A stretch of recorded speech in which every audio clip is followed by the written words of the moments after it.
bien, salut. Aujourd'hui, on va faire une petite vidéo en soft spoken. Ça fait un petit moment que j'en ai pas fait et j'ai envie de reprendre. Une petite vidéo soft spoken. Donc, tu sais ce que c'est, hein. C'est que je vais parler plus bas, donc je vais pas chuchoter, je vais parler très bas, calmement. Et aujourd'hui, je rentre en fait d'une petite balade où j'ai été à la bibliothèque de ma ville. Et j'ai été aussi dans la librairie que j'achète généralement mes mangas, etc. Et du coup, je me suis dit, tiens, on va faire une vidéo en une sorte de derniers achats et emprunt à la bibliothèque. Voilà. Petit coucou à Arnaud ASMR, hein, qui est un amateur de ce genre de vidéo. Du coup, on va commencer avec les deux mangas que j'ai achetés. Leçon de vie avec grand frère Urameshi de Gaku Kuze. Donc c'est le tome 8 chez Mana Books. Donc voilà. Alors, c'est qu'est-ce qu'être adulte? Ne plus avoir de jeu préféré comme le font remarquer des enfants à Uramichi, ou bien s'inquiéter de l'avenir de sa fille et de ses désirs de mariage, comme c'est le cas pour Nekota. Si les paroles des enfants questionnent les grands, c'est parce que les mettre face aux contradictions dont ils pensaient s'être débarrassés depuis longtemps. En gros, alors, si tu ne connais pas, c'est en gros un manga qui se veut humoristique, qui raconte en fait le déboire de Urameshi, grand frère Urameshi, qui est en fait un animateur télé, mais de programme pour enfants. Je sais pas si tu vois, par exemple, le Club Dorothée. Donc avec Dorothée, c'est une sorte de Dorothée du coup. Et au Japon, ils font encore beaucoup de ça, en fait, des programmes pour enfants à la télévision, avec des animateurs, des mascottes géantes comme Casimir. Et donc, c'est ce genre de programme. Du coup, lui, il est animateur là-dedans. Sauf que il est en grosse dépression. Et du coup, c'est un manga qui traite de la thématique de la dépression, mais sous un angle de l'humour, en fait. Et si tu veux un manga qui explique à merveille ce que c'est la dépression, je te le conseille. Moi, j'ai eu un gros coup de cœur sur ce manga. Pour te dire, j'ai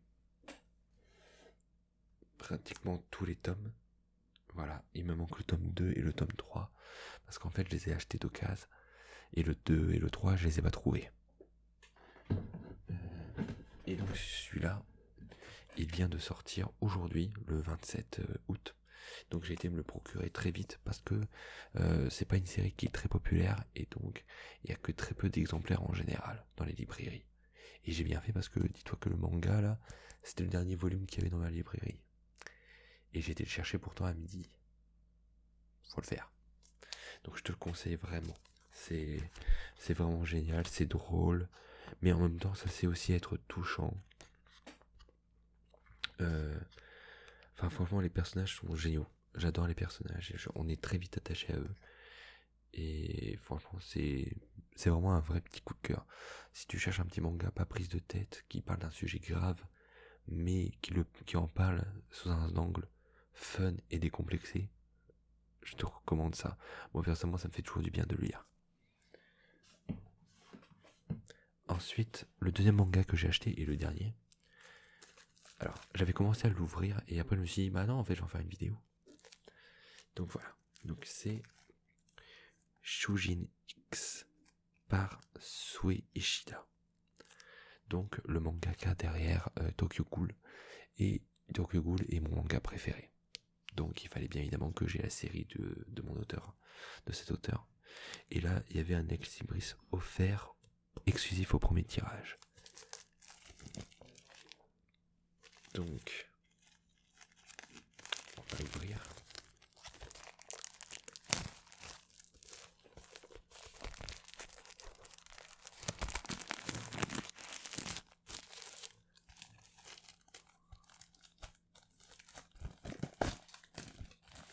Je suis pas très doué. Voilà. Donc, voilà le tome 10. Voilà.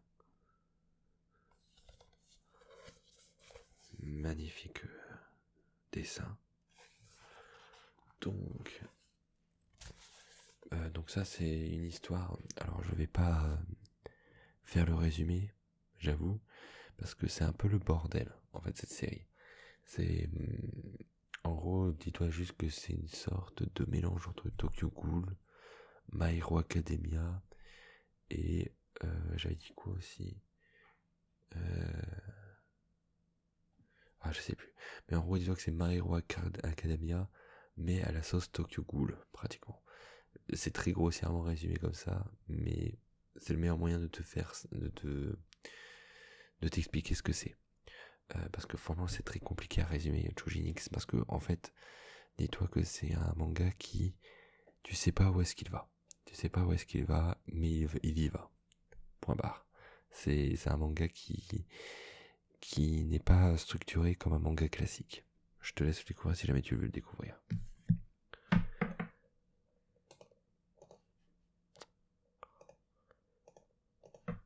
Par contre, moi, ce qui m'intéressait, c'était surtout ceci. Cet ex-libris que je trouve magnifique. Donc là, ça c'est le héros, Tokyo.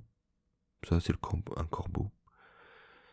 Parce que en fait, il est lié au volatile. En fait, son pouvoir est lié à un oiseau. Et elle, c'est l'héroïne. C'est l'héroïne principale. J'ai oublié le nom du personnage, je l'avoue. Mais en gros, c'est la deuxième personnage principal. Voilà. Et je trouve vraiment l'ex-libris magnifique. Voilà. Et je suis pas vraiment quelqu'un qui collectionne beaucoup ces trucs-là. Mais j'avoue que ça fait toujours plaisir. Mais ça fait une très belle illustration. Franchement, j'aime beaucoup. Voilà. Donc j'ai acheté juste pour cet ex-libris et pour compléter ma collection du mangaka de Tokyo Ghoul. Je me suis trouvé en occasion Superman tome 2 au nom du père. Voilà. Donc là on va du coup toujours suivre Jonathan Kent qui va rencontrer Damian Wayne, le fils de Batman. Et du coup j'ai réussi à le trouver en occasion. Il est nickel. Bon, il a quelques petites traces blanches, etc. On sent qu'il a pris la poussière, quoi. Mais c'est pas trop grave. Et du coup, je l'ai eu pour 9€. Ce qui est donc à peu près moitié prix, quoi. Et franchement, c'est très cool. Donc je suis trop content d'avoir la suite. Donc là, apparemment, on va voir les Titans, je crois.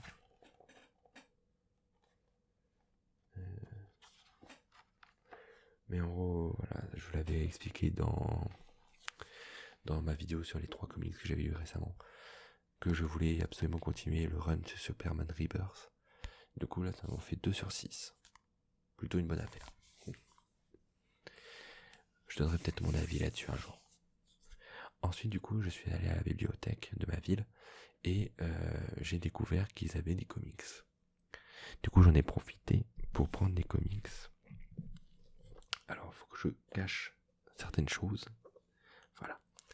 Donc j'ai emprunté Batman année 1 de Frank Miller et David Mazzucchelli, je pense que ça se prononce. Donc c'est un manga, c'est un comics qui a été assez reconnu.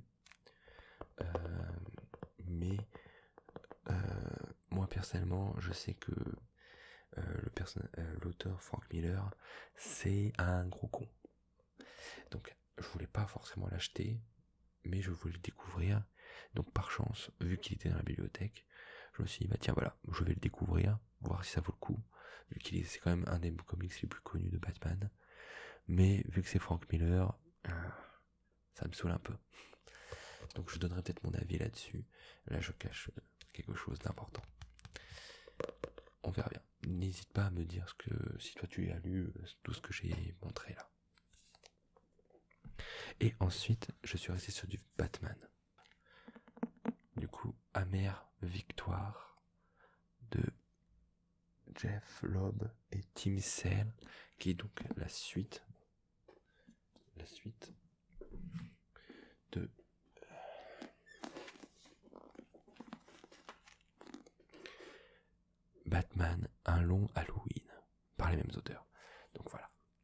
je me suis procuré ces deux comics assez cultes de l'homme chauve-souris. Et j'ai trop hâte de me les lire. N'hésite pas à me dire là aussi si tu veux que je te fasse un résumé, enfin si tu veux que je te donne mon avis là-dessus. Mais en tout cas, je suis trop content d'avoir pu trouver ces deux-là. Alors à la base, je voulais me les acheter, mais encore une fois, c'est des comics qui coûtent assez cher et qui sont très rares à trouver. Donc, pour l'instant, vu que j'avais envie de les découvrir, j'en profite du fait que la bibliothèque, ce soit gratuit, pour pouvoir me les procurer, et comme ça je pourrais les découvrir et me dire oui, ça vaut le coup que je les achète. Voilà, trop content. Je vais pouvoir découvrir un peu plus des histoires d'un de mes super-héros préférés. Et donc voilà, donc c'était tout ce que j'avais acheté récemment, enfin aujourd'hui, et emprunté à la bibliothèque. Donc j'adore ce Texibris. En vrai, je me demande si je vais pas commencer un petit peu à décorer, parce que, alors ça c'est pas à moi, mais je vais essayer de voir si pour décorer ça, je vais pas pouvoir mettre un peu plus tous mes ex-libris que j'ai accumulés. Ça pourrait être sympa pour le fond de mes vidéos. Bon, après c'est chiant parce que tout ça c'est pas à moi, c'est pas mon bureau à moi. Mais en vrai, si je peux essayer peut-être d'explorer tous ces murs-là pour mes vidéos. Parce que en vrai, c'est chiant d'avoir juste des murs blancs. T'en penses quoi toi? Ouais. Peut-être qu'on va faire ça. Je vais y réfléchir. Voilà. Donc en tout cas, j'espère que cette petite vidéo t'aura plu. Alors j'aurais pas fait beaucoup de triggers, ce sera surtout moi qui parle. Mais je sais que des fois, il y en a qui aiment beaucoup quand c'est juste la personne qui parle, ils mettent ça en podcast, en fond pendant qu'ils font la vaisselle ou quoi que ce soit. Oui, ça existe. Donc n'hésite pas à me dire si tu aimes bien juste m'entendre parler quand je présente des objets ou quoi que ce soit. Et peut-être que je continuerai à en faire. En tout cas, je te fais la bise et je te souhaite une très bonne soirée.